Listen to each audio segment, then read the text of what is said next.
I'm Terry Schmidt, sharing another practical tip on how to overcome the most common strategic planning mistakes.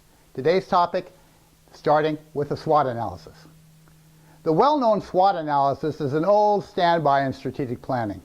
If you're not familiar with the acronym, SWOT stands for strengths, weaknesses, opportunities, and threats.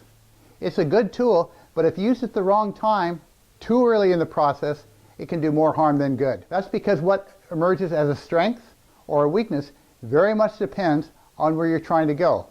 Here's a personal example. Let's say that one of your goals is to become an outstanding leader in your field. You already have a number of strengths working for you.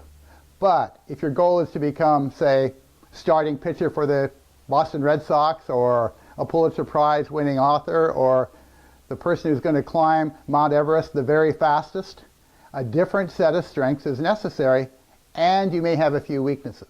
So here are a few tips, things to complete before you begin your SWOT analysis. First, identify a clear future direction. This might be a vision statement, a positioning statement, a set of future goals 3 to 5 years from now. Make these as specific and measurable as possible, but don't get caught in the trap of endlessly wordsmithing a vision statement, because at a certain point, you just need to go with it. Next, make sure you've assessed the environment. Where do opportunities and threats come from? The external environment. How about strengths and weaknesses? The internal environment. So unless you assess what's happening on the outside and turn that into implications for your organization, the SWOT isn't going to be very useful. And third, identify strategies to get there. What may be a strength for one strategy can be a weakness for another strategy.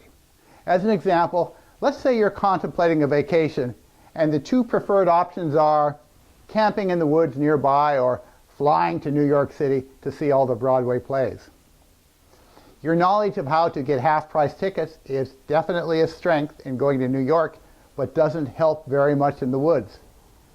And if you have a garage full of sleeping bags and tents, those are very, very useful in going to the woods, but not too helpful at New York City, unless, of course, you plan to camp in Central Park, which I definitely don't recommend.